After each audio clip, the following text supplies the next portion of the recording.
नमस्कार। यह है कहानियों का अद्भुत संसार कैसा कहानी और मैं मंजीत ठाकुर आपको सुना रहा हूं 12 ज्योतिर्लिंगों की कहानी, जिसे लिखा है अनघा जोगलेकर ने। और आज सुनिए कथा ओंकारेश्वर ज्योतिर्लिंग की।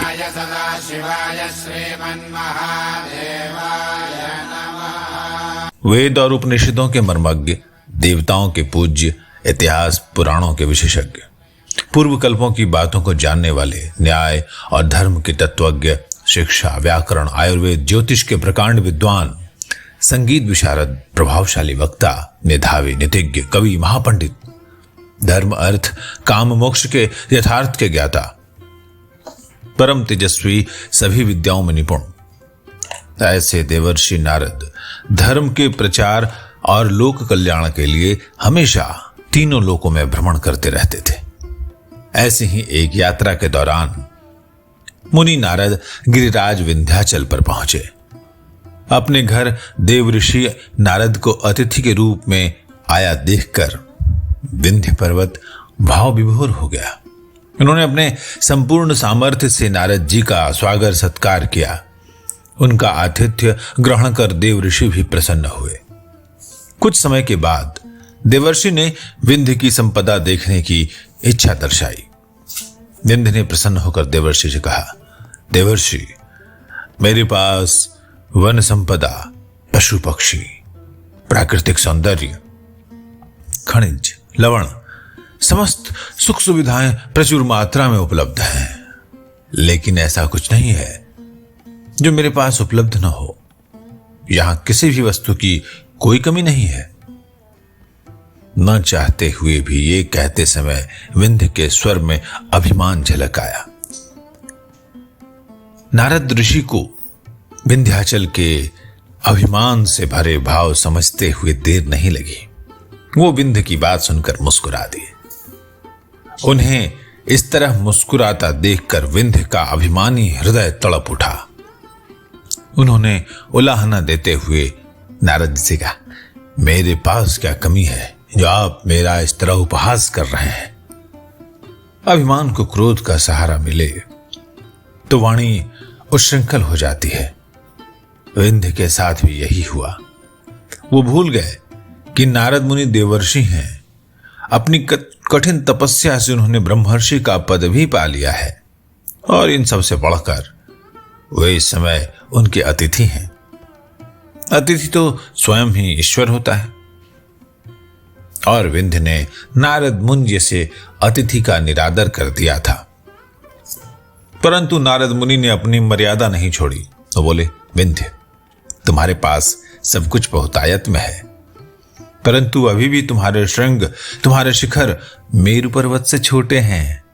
जिस तरह मेरु पर्वत के शिखर देवलोक तक जाते हैं, क्या तुम्हारे शिखर भी कभी वहां तक पहुंच पाएंगे? नारायण नारायण।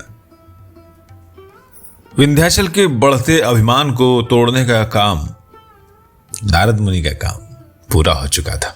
वे विंध्य को वहां वैसे ही अवस्था में छोड़कर अंतर्धान हो गए। जब विंध्याचल ने आत्मविश्लेषण किया तो वे लज्जा से भर उठे।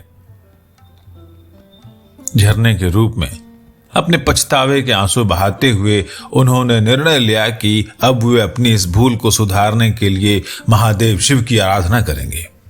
जहां स्वयं ओंकार विद्यमान है, उस जगह पर जाकर विंध्य महादेव शिव का पार्थिव शिवलिंग बनाकर उनकी पूजा अर्चना में लीन हो गए। समय बीतता गया। विंध्य वहीं अडिग खड़े होकर शिव की आराधना करते रहे। इसी तरह 6 महीने, साल भर, पता नहीं कितने समय बीत गए।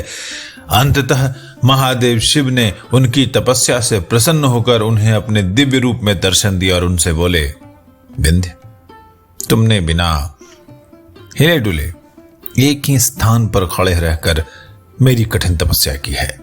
मैं तुमसे प्रसन्न हूं, मांगो, तुम्हें क्या चाहिए? महादेव शिव को दिव्य रूप में अपने सम्मुख खड़ा देखकर विंध्य भाव विभोर हो उठे। उनके चरणों में गिरते हुए बोले, प्रभु, आपके दर्शन पाकर मैं धन्य हो गया। मुझे बुद्धि का वरदान दीजिए प्रभु। ताकि मैं समस्त कार्य बुद्धि से कर सकूं और मुझे फिर से कभी अभिमान न हो। विंध्य की बात सुनकर महादेव मुस्कुराए और बोले, तथास्तु। विंध्य और महादेव के बीच ये वार्तालाप चल ही रहा था कि वहां सारे देवगण और ऋषि मुनि भी अवतरित हो गए और महादेव शिव के दिव्य रूप का दर्शन लाभ करते हुए उनसे विनती करने लगे कि हे प्रभु, जन कल्याण के लिए आप सदा के लिए यहीं विराजमान हो जाएं। समस्त देवताओं, ऋषियों और खुद विंध्याचल की विनती पर महादेव शिव ने वहां अवस्थित ओंकार लिंग को 2 भागों में विभक्त कर दिया। एक भाग जिसमें सदाशिव विराजे वो ओंकार कहलाया और दूसरे भाग जिसमें महादेव की ज्योति प्रतिष्ठित हुई वो परमेश्वर लिंग कहलाया। और इस प्रकार ओंकारेश्वर ज्योतिर्लिंग की स्थापना हुई। ओंकारेश्वर ज्योतिर्लिंग मध्य प्रदेश के खंडवा जिले में नर्मदा नदी के बीच मांधाता या शिवपुरी नामक द्वीप पर स्थित है। तो आप एक बार वहां जरूर जाएं और एक बार प्रेम से कहें, हर हर महादेव।